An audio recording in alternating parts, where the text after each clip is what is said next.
All right, let's end it off today with one question. If you had a decent amount of dry powder sitting on the sidelines, what is one stock, just like a 2 sentence explanation for why, that you would go all in on at these prices right now outside of Palantir? T Chris. triple Q. T triple Q. I'm So waiting. the T QQQ, triple Q. the index. Oh yeah, dude, it's been decimated. And the thing is, the value proposition for it going much higher is a lot more because all the survivors are going to be left in TQQ, right? At the same time, all the recovery is going to be there. So if you're triple leverage going higher, you end up benefiting a lot. You look at Tree Triple Q going back all the way to 2008. You know, it's if you get in at the if you got in at the right time, you 10x your money quicker than you could believe. So right now, it's down 70% from all-time highs, but that's because it's leveraged to go down really fast.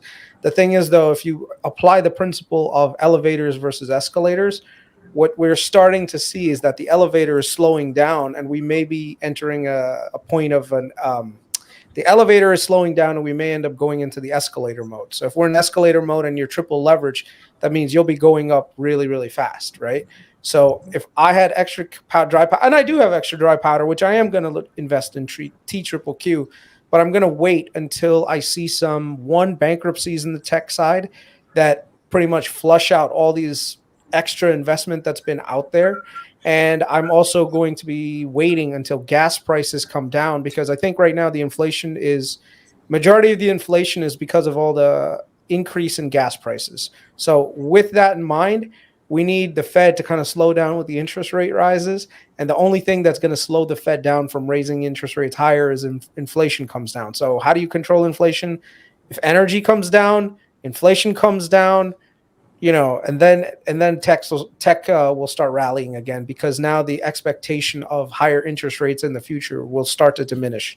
So that's what I would say. If I would say the canary in the coal mine for me right now is $3.50 in gas prices. The minute I see $3.50, which is a much more rational amount per gallon on even like a regular unleaded gasoline, that'll be the trigger where I just buy some T triple Q. Okay, let's do Dom, then Sachin. So we have to buy right now, right? That's what you're saying. We have to pick One one that stock we right now that you would really want to put a lot. Yeah, I would have to go with Tesla. And the reason I would go with Tesla, here's why. Interesting. If I was holding this for 20 years, which I plan on doing on most of my investments, and you're saying you're strong arming me to pick, it's either that or NVIDIA, because both of those I feel have technology differences that are unmatched right now and will continue to innovate and be unmatched. And I feel more comfortable because there's less risk, in my opinion. Okay, Sachin? I think for me, and like Chris, I have some dry powder sitting as well. If I have to buy one stock today, and that is not Palantir, it is Atai. I think I find, but you need to understand that psychedelics is something which is not everyone's cup of tea. What's the ticker symbol on that? Psychedelics. So it's Atai Life Sciences. The ticker is ATAI.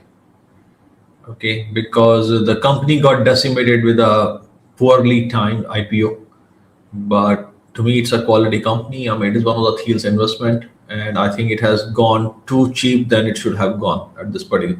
Have big investors like Christian Engelmeyer and Peter Thiel. This is a company I'll go with. It's not an easy investment, let me tell you guys, and there is a lot of uncertainty at this point how psychedelics will turn out. So everybody has a different view about it. What I know and what view I have, I'll go on Atai than any other company at this particular point outside Palantir. I might buy some Epsilera too. Epsilera is also one of those things, but Epsilera is going to be it's going to be a longer hold.